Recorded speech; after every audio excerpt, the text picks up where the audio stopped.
I like about living abroad versus short-term travel is the opportunity to see and experience a different culture, language, and way of life. We learn that there's more than one way to live, but sometimes those cultural differences we experience abroad can be shocking and sometimes can even affect our own experience.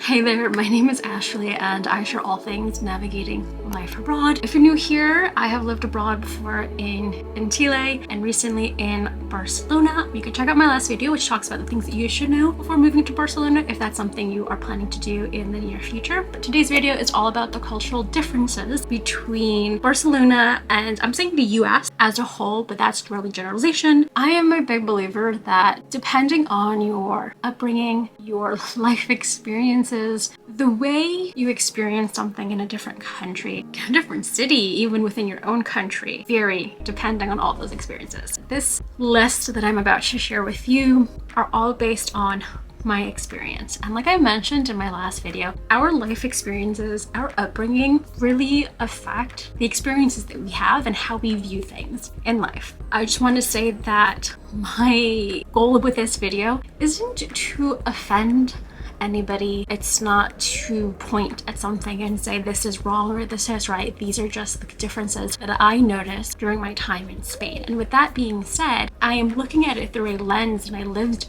the experience as someone who has lived abroad before in South America, who had a brief period of time living in Bali, who has traveled prior, who lived a good portion of her life in the US, specifically New York City. And so all of those things really impact how I view the world. And the purpose of it is for maybe someone else who maybe is curious, who maybe can see themselves reflected in the experiences that I had, or had a completely different experience, and that's okay. Both experiences are valid, and it doesn't mean that you shouldn't go live in Barcelona because of my experience. It's just maybe getting a full picture of what that experience can look like for different people who look different than me. That's it. Let's get into the video.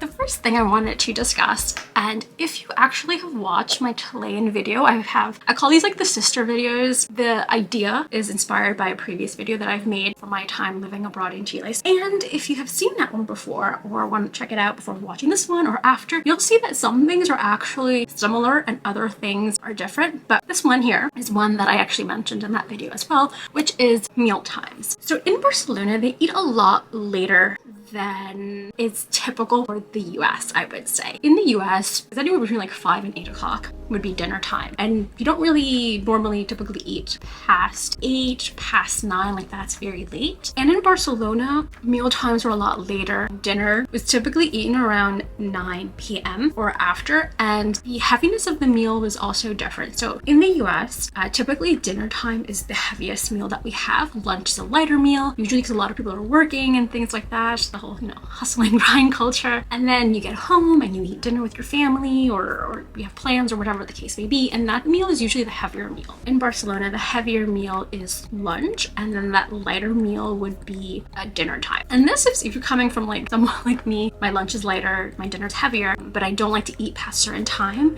It definitely really affected me because personally my classes were like 5 to 8 and I wouldn't get home until around 9 o'clock. And so I was eating dinner like 9, 10, which for me, as someone who's very like, always before 8 p.m., eating like around 9:30, 10 sometimes was difficult to adjust to that because in terms of like a societal level, it's very common if you want to go out to eat, grab a beer, you eat like tapas. That was just like a very different lifestyle than one that I personally like. And so adapting a little bit to that was quite difficult for me sometimes. So yeah, that's just like a thing that I noticed, but that's something that has, I think just the way meal times are set up, I think a good portion of the world has a very similar meal time. The US is where like the dinner is the heavier meal.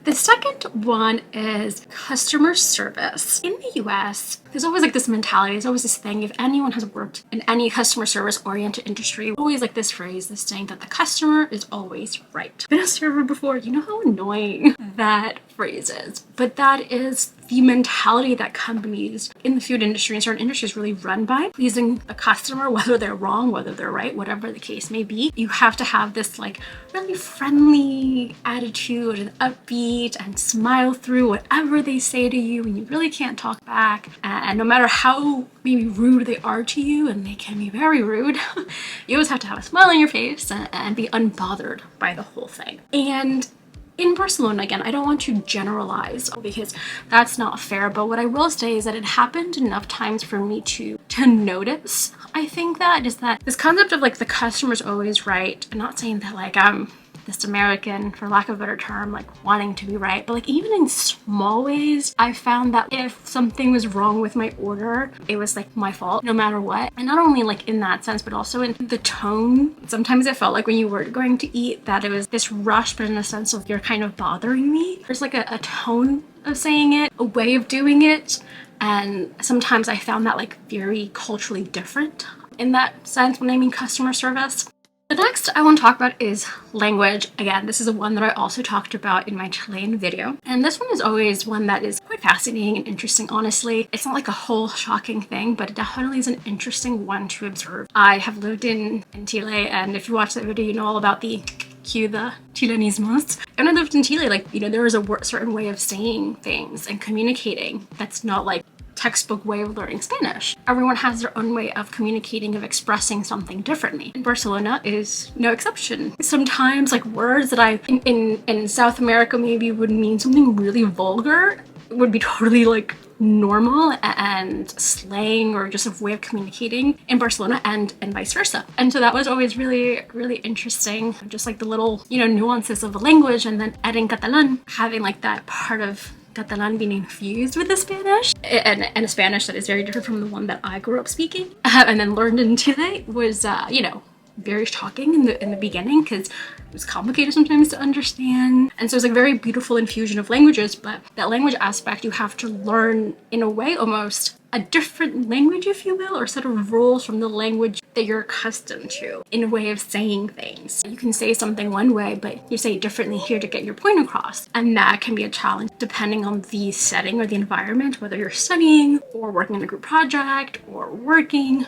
whatever the case may be. How you communicate is very important. And so I would say that I did find it sometimes frustrating there that it was so different that I did feel like, I think that natural sense of frustrated of like not understanding or not being able to communicate the way I would like to communicate. Like I would have moments where I'd be like in my head in English, like I know exactly what I want to say and how it's supposed to come out, but it just wouldn't translate sometimes. And speaking in a Spanish that is not one that I grew up speaking. And so in that sense, there could be some differences, some miscommunication that definitely can affect an experience. Sundays are actual rest days. I know that's really funny, but again, coming from a place like New York, Sundays are the days to, I don't know, go grocery shopping, maybe go shopping sometimes, doing, you know, things like that. In Barcelona, that's just not something that happens. Sundays are literal days of rest, or days that you go to the park, that you meet up with friends, you know, maybe you go to a museum, you know, you don't go grocery shopping because supermarkets are closed. You don't go shopping because stores are closed, like I mentioned in my last video. And so this change of lifestyle can be very difficult for someone. Not impossible, maybe not hard, but can be challenging when you're very used to maybe in a specific routine, and then you can't do that same routine and you have to change it out based on a lifestyle that is different. And so I think that for me, at the very beginning, it was difficult to adapt to that because it was just so natural for me to like want to go to the grocery store and meal prep on a Sunday, but that's just something I couldn't do. And I remember one Sunday in particular, I was just like, what do I do with my time, with my life? I can't go to the grocery store. I want to go shopping, but I can't do that. And so like those small ways, that difference in culture and like how they value their Sundays to rest, be with their family, which is so beautiful. It took me a minute to adjust to that.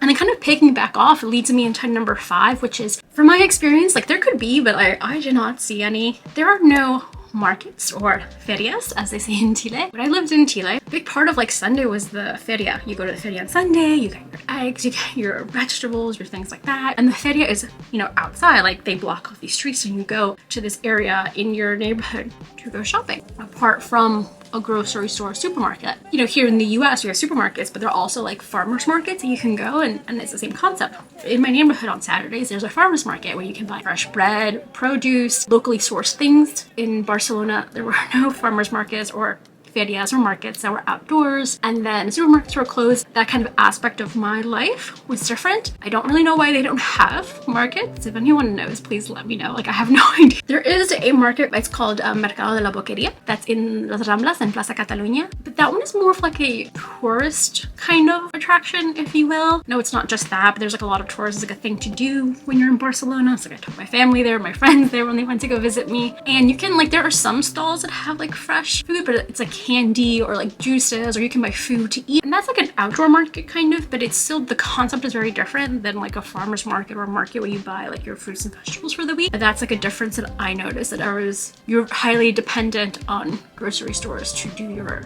shopping. This final one, I don't actually have a title for it because I didn't really know what to call it. I never want to paint a horrible picture or generalize something, and I never want to say something so much that someone is like not interested in going or doesn't want to go. Like, that's never the reason for saying these things, because I think that everyone should have their own experience. But I think that having a full picture of an experience is important as well. Like I mentioned with number 2 on this list, it happened enough times in my experience that it left an impact on me. And even with this one, I would say it's not even almost a difference, if you will. Actually, it could be considered a similarity to even the US, and not in like the best way. Again, I went back and forth, and I struggled with expressing this because I didn't want to express it in a way that painted every single person there, because that's not true either. There is like this sense of a superiority complex, microaggressions, racism even. And I know that's not something unique to the US, that's something experienced worldwide. I think that in my mind, in my own ignorance, you paint something to be that it's not. And then when you kind of see it and get to experience it for what it is and all the cracks in the facade, if you will, you realize there's a lot more similarities than differences. But that also kind of like broke my heart a little bit because I didn't expect it. I had a view, and I'm going to use a general term here, Europe as a whole, as a society that just got it, right?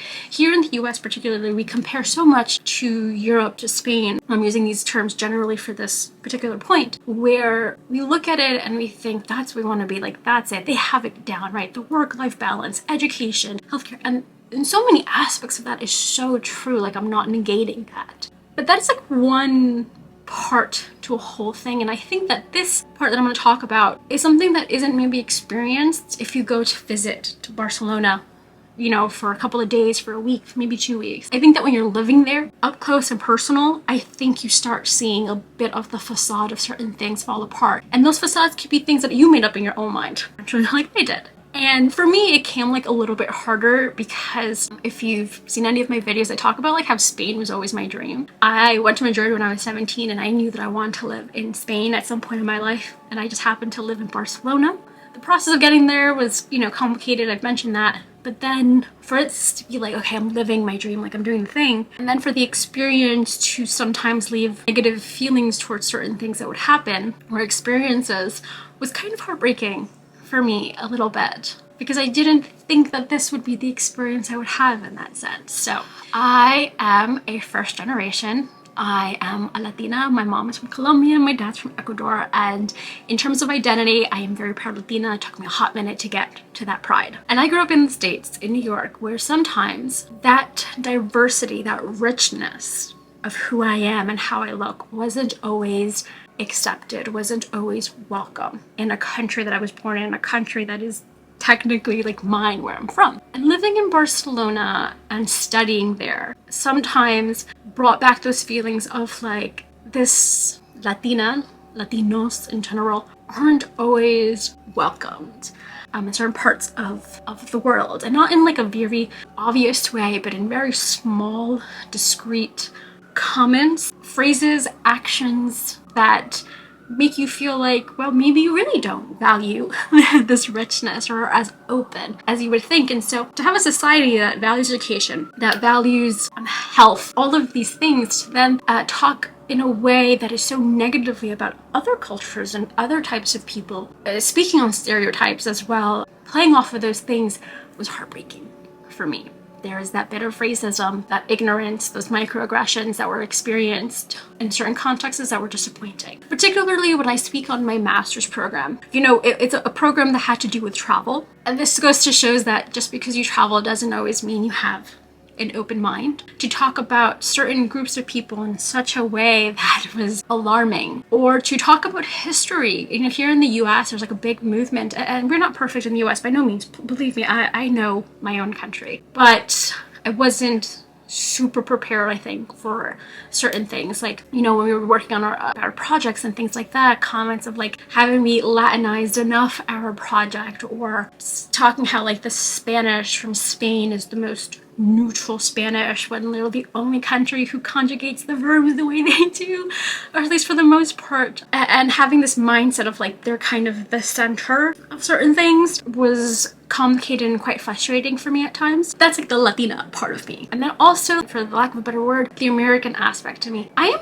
aware of the country that I come from. I am the first to criticize, I think, my country as well. And I know like the negative things and all the things, you know, that's wrong and stuff like that. I'm not oblivious to that. But to have a group of individuals, a society or whatever, teachers, young people of all different, you know, ages, generations, to use the stereotypes about the US and the way they do in a space that's supposed to be about like open-mindedness and not perpetuating stereotypes. Stereotypes were definitely perpetuated in a place where you would think that there would be an emphasis, a consciousness of how we talk about history, particularly colonization, or when certain countries went to other countries and stole and robbed things that didn't belong to them to take it back to their country. You would think there would be an emphasis on that, and there wasn't. The way they would talk about the US, and it's always like that saying that I've heard my entire life, that, you know, you point a finger, there are three pointing right back at you. It was like many times I wanted to say that, the conversations that I would hear between other students in my university, which is like the most mind-boggling thing for me, because you think a university, young people, they have access to so much resources and knowledge and education, talking about the Giddies from the US in this case, in just a negative way, you know, making fun of less than type of way, like they are less than because of how they talk or how they're trying to say something. So those things for me were like heartbreaking. That was part of the experience of living in Barcelona, that those microaggressions, that racism at times. And I know that's not everyone's experience, but that's something that made an impact on me and did affect my time there. Sometimes it wasn't the thing that I made it out to be in my head, or that maybe society or the media or maybe even other travelers make it seem sometimes. I mean, I know that people trade it off like it's a small price to pay for certain things, and I get that. I'm not saying that like it's impossible and it's all the time. And I'm sure other communities have maybe even a more difficult time. Just these were observations and things that I made. So these are the cultural differences, and now actually thinking about it, similarity that I experienced while living in Barcelona. Let me know your thoughts and your experience in the comments below. I would love to hear it. If you want to be extra prepared for your move to Barcelona, make sure you watch this video right over here where I talk about the 10 things you should know before moving to Barcelona, and click here if you want to follow for more move abroad tips, the journey. Thank you so much for watching, and I'll see you in the next one. Ciao!